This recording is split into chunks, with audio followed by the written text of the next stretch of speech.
Good morning. Good morning. I'm Em. I'm Erica. And this is the Shift Show. Erica, don't touch the chair because it'll move. Her phone is set up on the chair. So wonderfully. Today is lesson 26, day 26 of A Course in Miracles. And the lesson is my attack thoughts are attacking my invulnerability. It's an extensive practice today.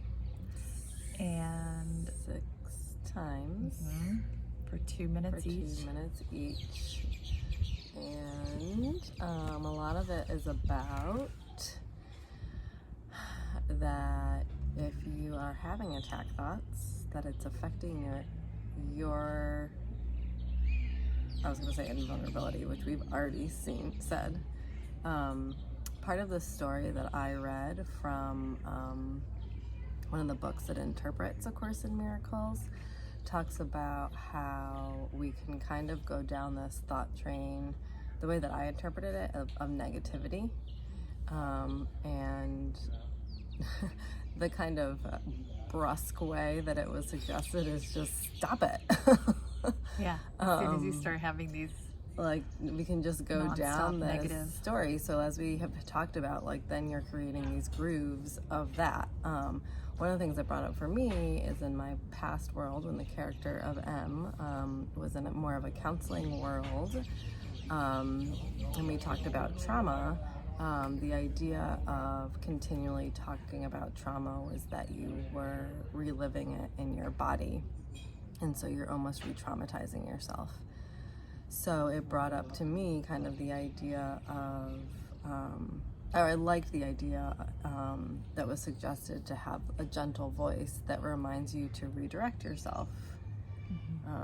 And Justin, also Erica's boo, also suggested that he finds it helpful when he has a negative thought, he thinks of the opposite.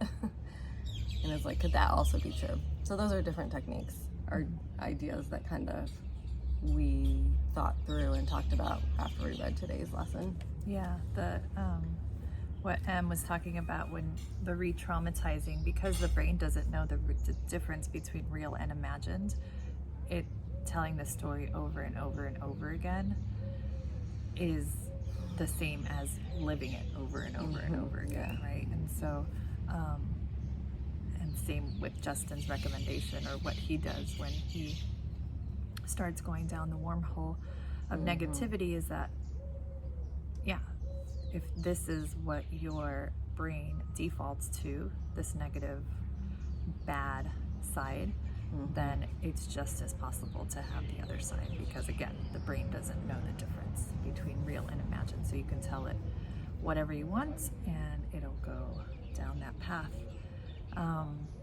So today's practice is to... Is there anything else specifically to the practice that felt important to mention? Projecting. Yeah, so part of it is if you're having your attack thoughts and you're projecting them, then that's, you're gonna fear it. And if you fear it, then you don't believe that you're invulnerable. I think the and first then it makes you vulnerable. Yeah. Or makes you think that you're vulnerable, and then you're to attack, or fear. Basically, yeah. That you're always susceptible to it. I don't know how to, but the first line to me is it is surely obvious that you cannot be attacked if you are not invulnerable, which is a lot of you can't. It is surely obvious that you can be attacked if you are not invulnerable. You see attack as a real threat. That is because you believe that you can really attack.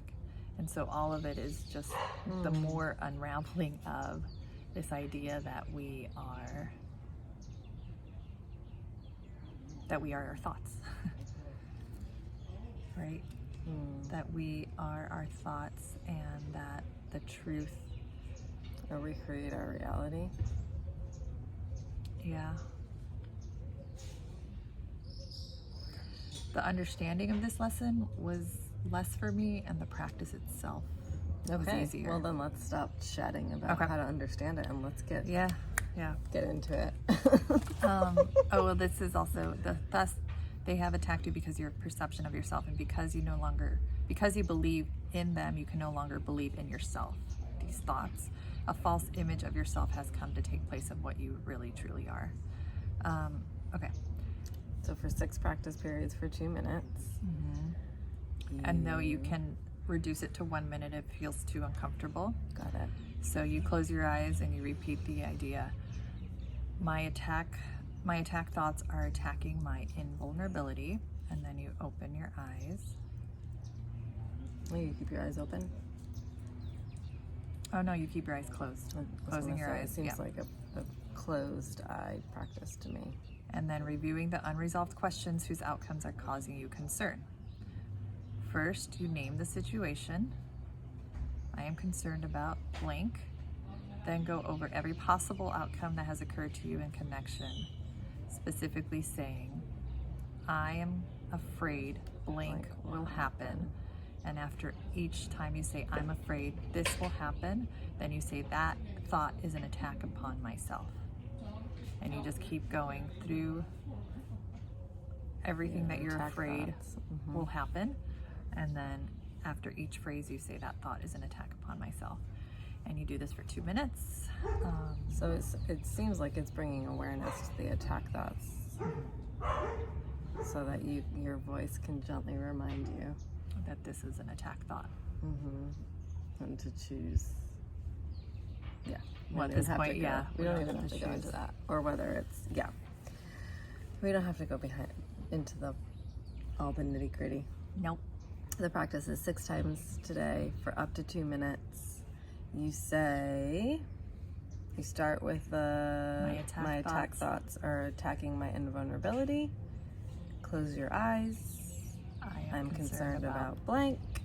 I am afraid blank will happen. I'm afraid blank will happen. I'm afraid blank will happen. Go through until you feel complete.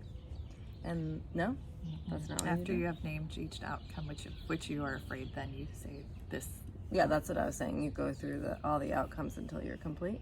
No? Oh. I understood that you say, I'm afraid chaos will happen, and then you say, that thought is an attack upon myself. I'm afraid that a mess will happen. That is a thought upon myself. Okay. So you alternate That's how I between the understood two. it.